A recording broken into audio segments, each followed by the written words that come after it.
Hello दोस्तों। इस video में हम लोग क्लास 10th एनसीईआरटी मैथ का एक्सरसाइज 10.2 जो कि सर्कल चैप्टर में है, ठीक है, उसका एक्सरसाइज 10.2 कंटिन्यू करेंगे। हमने क्वेश्चन नंबर 3 तक कर लिया था। क्वेश्चन नंबर 4 से करना स्टार्ट करेंगे। देखिए क्वेश्चन नंबर 4 क्या है। Prove that the tangent drawn at the ends of a diameter of a circle are parallel. क्या है कि हमें प्रूव करना है क्या कि टेंजेंट जो है वो किसी सर्कल के डायमीटर के एंड पे जो ड्रॉन होता है बनता है वो पैरेलल होगा। ये प्रूव करना है। तो हम पहले फिगर बनाते हैं। देखिए फिगर बनाते हैं हम पहले। ये एक सर्कल है, ठीक है।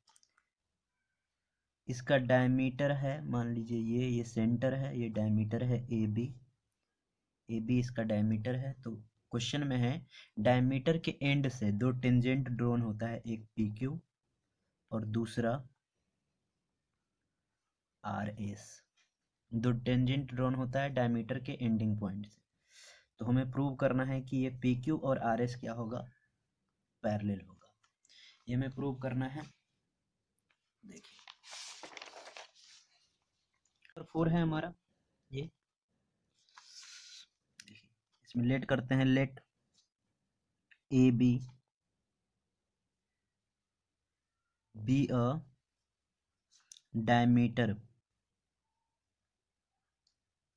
Metre of circle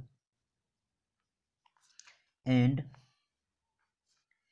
PQ and RS are two tangent drawn from the ending point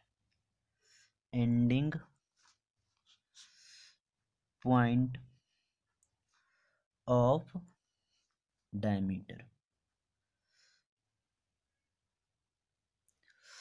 ठीक है। तो देखिए अब प्रूफ हम देखते हैं इसका। इसमें angle P A O equals to 90 degree होगा। क्यों होगा? क्योंकि हमने पढ़ा है कि radius perpendicular to tangent at point of contact.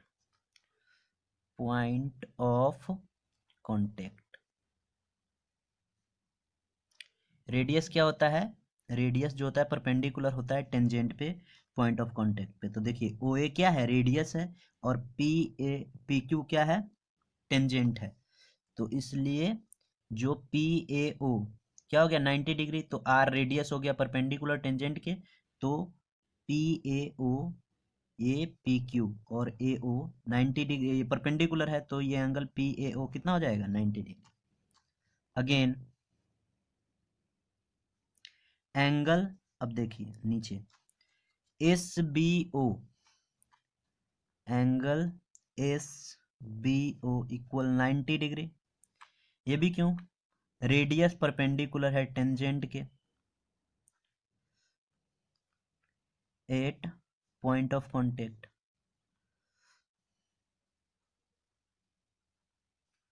Contact, ठीक है। तो ये भी 90 डिग्री। अब देखिए दोनों क्या है, 90 इक्वल है 90 डिग्री के, पी ए ओ और एस बी ओ। फिगर में पी ए ओ और एस बी ओ, ठीक है। या एक काम कर सकते हैं, यहाँ पे पी ए ओ ना लिखकर हम पी ए बी लिखते हैं, ठीक है। नीचे तक ला देता है, क्योंकि हमें पूरा डायमीटर से प्रूव करना है कि पी क्यू और आर एस क्या है, पैरेलल है। तो इसलिए हम नीचे तक ला दिए और एस बी ओ को क्या कर देते हैं, ओ जो यहाँ तक ही ले रहे थे ए तक ले जाते हैं इसको। तो एस बी ए, ठीक है। अब दोनों 90 डिग्री के इक्वल है, तो ये भी क्या होगा, इक्वल होगा। Therefore angle P A B equal angle S B A. और देखिए यहाँ पे कैसा लग रहा है, किस एंगल से होगा इक्वल, ये ऐसा फिगर जेड बन रहा है। ठीक है, तो जब भी कोई पैरेलल लाइन को एक लाइन क्या करता है, बाइसेक्ट करता है, तो ये जो एंगल होता है ये अल्टरनेट एंगल से इक्वल होता है। तो वही इक्वल हो रहा है यहाँ पे, ये एंगल और ये एंगल इक्वल हो रहा है। तो यहाँ पे लिखेंगे किस एंगल से, फ्रॉम अल्टरनेट एंगल।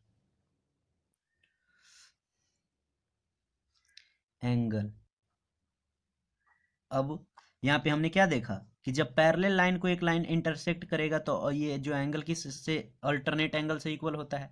तो अगर ये अल्टरनेट एंगल से इक्वल हो रहा है तो इसका मतलब क्या, पी क्यू और आर एस क्या होगा, पैरेलल होगा। Therefore P Q parallel R S के। ठीक है, यही हमें प्रूव करना था।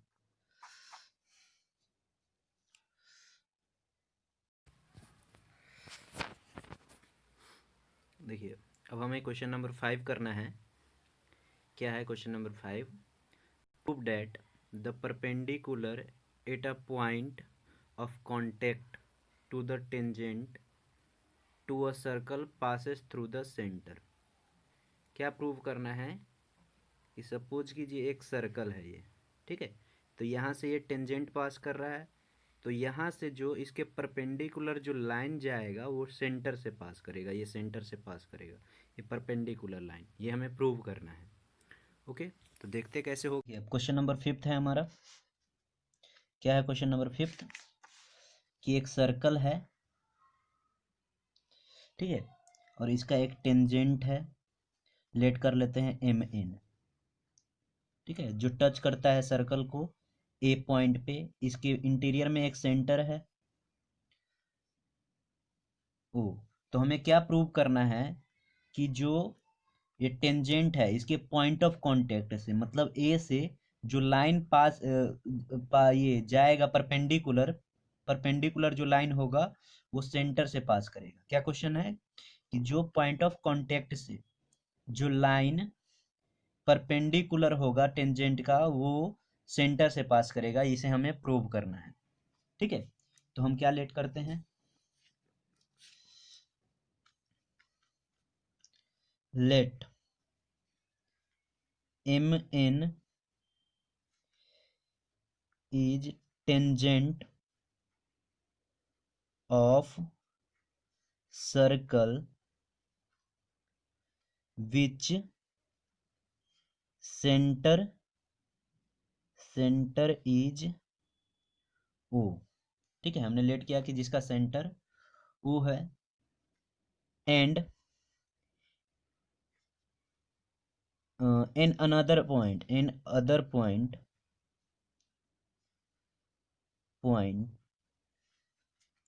ओ डैश लेट करते हैं। ठीक है, एक दूसरा पॉइंट है ओ डैश, जो क्या है, which is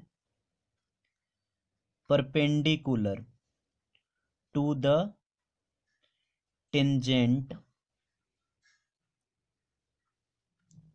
eight the point of contact.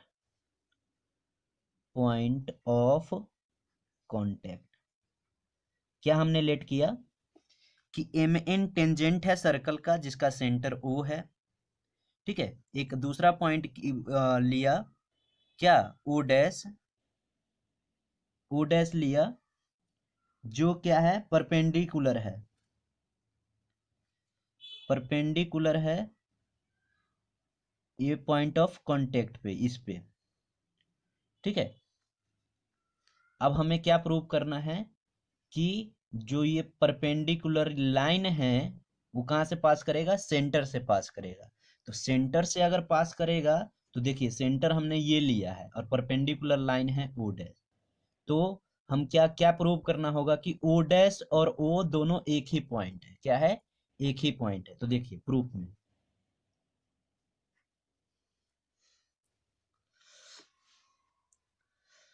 O A is radius, या ओ इज परपेंडिकुलर, डायरेक्ट लिखता हूं, perpendicular to the M N. ठीक है, हमने पढ़ा था कि क्या पढ़ा था कि जब कोई रेडियस पॉइंट ऑफ कांटेक्ट पे ज्वाइन करेगा तो एंगल क्या होगा, 90 डिग्री होगा। Angle at point of contact is 90 degree by radius से जो एंगल बनेगा पॉइंट ऑफ कांटेक्ट पे वो कितना होगा, 90 डिग्री होगा। तो वो ए परपेंडिकुलर हो गया एम एन के।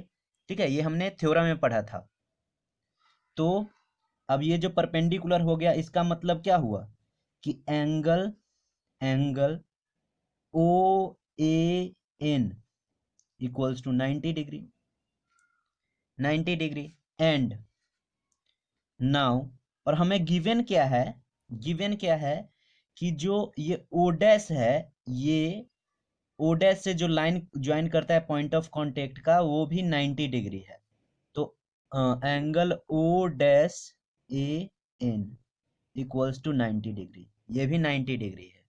ये हमें गिवन है और ये हमने थ्योरम पढ़ा था कि जो रेडियस है वो पॉइंट ऑफ कांटेक्ट पे जब टेंजेंट से मिलती है तो 90 डिग्री एंगल बनाता है, और ये हमें क्वेश्चन में गिवन है।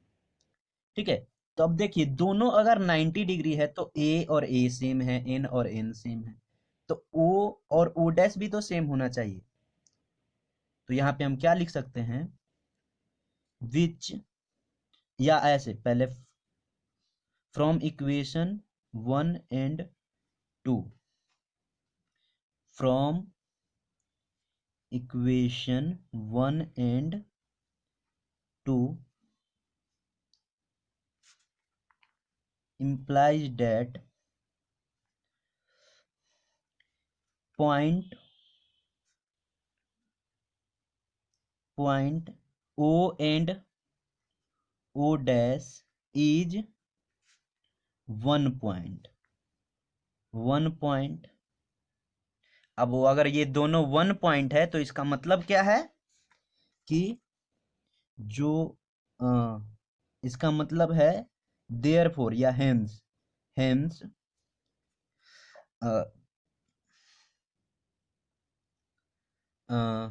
क्या लिखेंगे हम, हाँ, line perpendicular to the tangent of a circle always passing through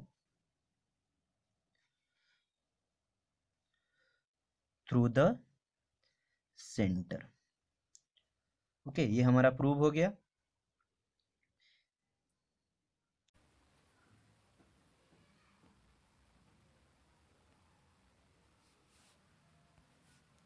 अब हमें क्वेश्चन नंबर 6 करना है। क्वेश्चन नंबर 6 क्या है, the length of tangent from a point at a distance 5 centimetre from the centre of the circle is 4 centimetre, find the radius. क्या question है कि एक सर्कल है, ठीक है, इसका जो टेंजेंट का लेंथ है वो 4 सेंटीमीटर है, 4 सेंटीमीटर है इस पॉइंट से। ये सेंटर है, तो सेंटर से जो इस पॉइंट को टच करता है जो लाइन, उसका लेंथ है 5 सेंटीमीटर। तो हमें रेडियस फाइंड करना है।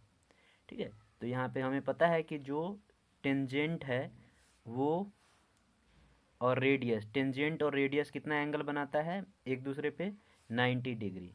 ये एंगल बनेगा 90 डिग्री। तो यहाँ पे ये कौन सा ट्रायंगल हो गया, राइट ट्रायंगल। तो हम पाइथागोरस का फॉर्मूला लगाएंगे इसमें। ओके, तो देखते कैसे होगा ये। क्वेश्चन नंबर 6 कर रहे हैं, जिसमें क्या गिवन है कि जो टेंजेंट है एक सर्कल पे उसका लेंथ गिवन है हमें 4 सेंटीमीटर। और यहाँ से सेंटर से और एक्सटर्नल पॉइंट का जो डिस्टेंस है वो 5 सेंटीमीटर गिवन है, तो हमें रेडियस फाइंड करना है। तो देखिए हमें पता है क्या कि जो टेंजेंट है वो रेडियस के साथ कितना एंगल बनाता है पॉइंट ऑफ कांटेक्ट पे 90 डिग्री। तो ये कौन सा ट्रायंगल हो गया, ये ट्रायंगल हो गया राइट ट्रायंगल। तो हम लिखेंगे इन ट्रायंगल ए बी ओ, ठीक है। ए बी ओ क्या है, ए बी परपेंडिकुलर हो जाएगा किसके, ए ओ के। कैसे, टेंजेंट ऑलवेज परपेंडिकुलर होता है किसके, रेडियस की, रेडियस की। इसलिए ए बी क्या है, टेंजेंट है, और ए ओ क्या है, रेडियस है। तो पॉइंट ऑफ कांटेक्ट पे ये दोनों क्या होगा, परपेंडिकुलर होगा। तो ये कौन सा ट्रायंगल हो गया, राइट ट्रायंगल। और राइट ट्रायंगल में हम पाइथागोरस का फॉर्मूला लगा सकते हैं। तो यहाँ पे लिखेंगे from Pythagoras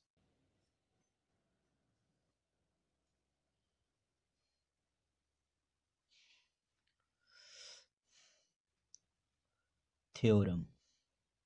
from Pythagoras theorem क्या होता है फॉर्मूला, एच का स्क्वायर इक्वल पी का स्क्वायर प्लस बी का स्क्वायर, हाइपोटेनियस का स्क्वायर इक्वल में परपेंडिकुलर का स्क्वायर प्लस बेस का स्क्वायर। तो देखिए अगर ये 90 डिग्री है तो हाइपोटेनियस क्या होगा, ओ बी होगा, ओ बी का स्क्वायर। पी क्या हो गया, पी हम ए बी ले सकते हैं या ए ओ ले सकते हैं, कुछ भी ले सकते हैं यहाँ पे, ए बी या ए ओ दोनों में से कुछ भी ले सकते हैं। क्योंकि अब जब एंगल गिवन होता है, अगर ये एंगल गिवन होता तो परपेंडिकुलर ये होता है, लेकिन यहाँ पे हम कुछ भी ले सकते हैं। तो हम इसको ए बी को लिखते हैं ए बी का स्क्वायर, और बेस क्या हो जाएगा फिर, ए ओ का स्क्वायर। अब देखिए ओ बी क्या है हमारा 5, तो 5 का स्क्वायर, ए बी क्या है 4, तो 4 का स्क्वायर, और ए ओ क्या है नहीं गिवन है, यही हमें फाइंड करना है, ये रेडियस है। ओके, अब 5 का स्क्वायर कितना आएगा 25, 4 का स्क्वायर 16 प्लस ए ओ का स्क्वायर। अब ये 16 इस साइड आएगा तो माइनस में, इसके साथ प्लस में है, तो 25 माइनस 16 इक्वल में ए ओ स्क्वायर। अब 25 माइनस 16 इक्वल में 9, हम साइड चेंज कर रहे हैं यहाँ पे, तो इक्वल में ए ओ का स्क्वायर, और स्क्वायर इस साइड आएगा तो therefore A O equals to under root 9, और अंडर रूट 9 इक्वल्स टू होता है, हम 3 का स्क्वायर लिखेंगे, 3 3 जा 9 होता है, ठीक है। तो स्क्वायर से अंडर रूट कैंसल, तो 3 सेंटीमीटर रेडियस हमें फाइंड हो गया, ठीक है। तो देयरफॉर हम लिखेंगे radius of circle is 3 centimetre. Okay, अब हम लोग नेक्स्ट क्वेश्चन देखते हैं। अब देखिए अब हमारा क्वेश्चन है question number 7, two concentric circle of radii 5 centi और 3 सेंटीमीटर। अब कह रहा है कि दो कॉन्सेंट्रिक सर्कल है। कॉन्सेंट्रिक सर्कल क्या होता है, दो सर्कल जिसका रेडियस एक ही हो, क्या हो, रेडियस एक ही हो। एक का रेडियस है कितना 3 सेंटीमीटर 3, और एक का रेडियस है 5 centimetre, sorry,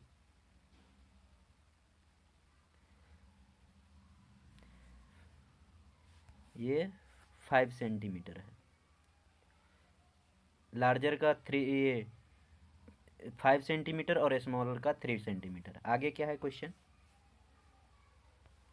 find the length of the code of the larger circle with touch the smaller circle. अब क्या कह रहा है कि हमें कोड फाइंड करना है लार्जर सर्कल का जो स्मॉलर सर्कल को टच करता है। तो हम क्या करते हैं, यहाँ पे देखिए ये जो ये हमने ड्रॉ कर दिया इसका कोड लार्जर सर्कल का, और ये टच करता है स्मॉलर सर्कल को इस पॉइंट पे। तो अब देखिए स्मॉलर सर्कल के लिए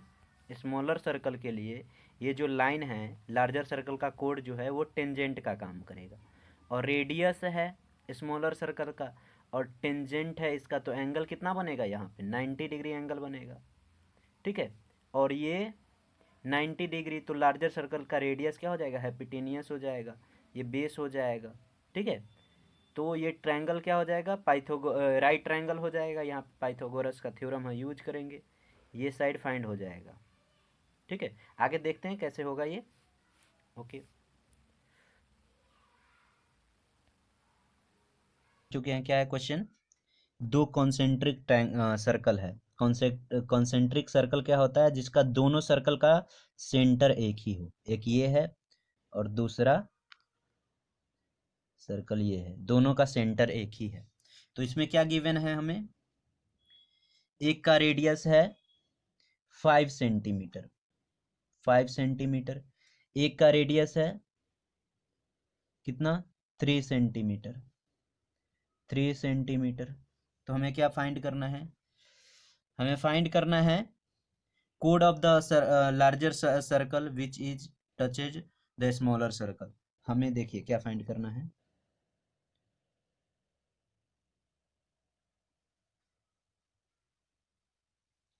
ये कोड है। क्वेश्चन क्या है देखिए, दो कॉन्सेंट्रिक सर्कल है, तो ये लार्जर सर्कल का एक कोड है जो स्मॉलर सर्कल को टच करके निकलता है। दोनों सर्कल का हमें रेडियस गिवन है, एक का लार्जर का 5 सेंटीमीटर और स्मॉलर का 3 सेंटीमीटर। तो हमें फाइंड करना है कोड। ठीक है, तो देखिए हमने एक नाइन्थ में थ्योरम पढ़ा था, क्या थ्योरम था वो, कि अगर कोई सर्कल है और ये कोड है, तो उसके सेंटर से अगर परपेंडिकुलर लाइन हम ड्रॉ करेंगे कोड पे, तो वो रेडियस जो है कोड को दो इक्वल पार्ट में बांटता है। तो वैसे ही यहाँ पे है। अब देखिए ये इसका कोड है और यहाँ से ये इसको टच करके पास कर रहा है। ये लाइन जो है स्मॉलर सर्कल को टच करके पास कर रहा है, मतलब इसका स्मॉलर सर्कल का ये क्या हो गया, टेंजेंट हो गया। और टेंजेंट है तो टेंजेंट रेडियस के साथ कितना एंगल बनाता है, 90 डिग्री। 90 डिग्री बनाएगा तो इसका मतलब ये साइड और ये साइड इक्वल हो जाएगा। इसका हम नाम दे देते हैं, ये ओ है, ये ए है, ये बी है, और इसका नाम एम रखा है। ठीक है, तो हम लिखेंगे यहाँ in triangle A M, sorry O M A, देखिए ओ एम ए ये है। अब इसमें देखिए ओ एम क्या है, परपेंडिकुलर हो जाएगा किसके, ए एम के। ओ एम परपेंडिकुलर हो जाएगा ए एम के। क्यों, क्योंकि टेंजेंट टेंजेंट क्या होता है, परपेंडिकुलर होता है रेडियस की। तो ये जो ओ एम है स्मॉलर सर्कल का रेडियस है, और ए बी क्या है, टेंजेंट है स्मॉलर सर्कल का, और ये ए बी लार्जर सर्कल का कोड है। तो अगर ये परपेंडिकुलर है तो यहाँ भी हम पाइथागोरस थ्योरम लगाएंगे। अब देखिए ये 90 डिग्री एंगल, तो 90 डिग्री का अपोजिट साइड क्या होता है, हाइपोटेनियस होता है। तो हम लिखेंगे फ्रॉम पाइथागोरस थ्योरम।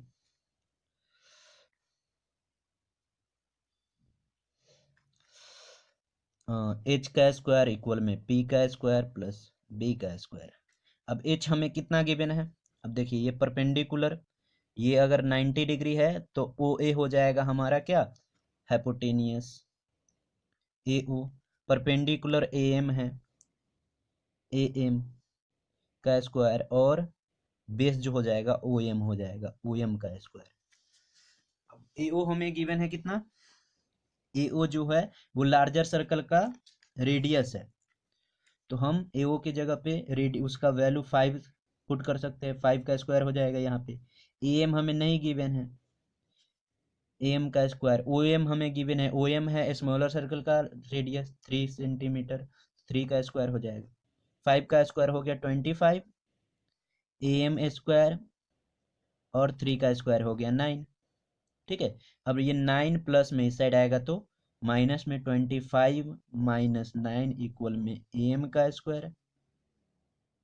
अब ये स्क्वायर है, इस साइड आएगा तो पहले माइनस कर देते हैं, सॉरी, 16 इक्वल में ए एम का स्क्वायर। अब ये स्क्वायर है, इस साइड आएगा तो अंडर रूट 16 इक्वल में ए एम। अब हम साइड चेंज कर देते हैं तो ए एम, देखिए 16 किसका स्क्वायर होता है, 4 का, तो 4 का स्क्वायर अंडर रूट, स्क्वायर से अंडर रूट कैंसिल, आ गया 4 सेंटीमीटर। ठीक है, 4 सेंटीमीटर आ गया हमारा। अब हमें क्या फाइंड करना था, कोड। तो ये एम जो है क्या होगा, बी ए का या ए बी का हाफ होगा। Here A B equals to, हम क्या लिख सकते हैं, ए एम टू एम। ठीक है, is perpendicular to code bisect the code. क्या, जो रेडियस परपेंडिकुलर होता है कोड के, ये कोड है और ये ओ एम रेडियस है, तो वो क्या करता है, बाइसेक्ट करता है किसको, कोड को। तो वही लिख दिया हमने। तो यहाँ पे ए बी 2 और ए एम हमारा आ गया 4 सेंटीमीटर, कितना आ जाएगा 8 centimetre. Therefore length of कोड इज 8 सेंटीमीटर। ठीक है, ये हमारा क्वेश्चन नंबर था 7। ओके।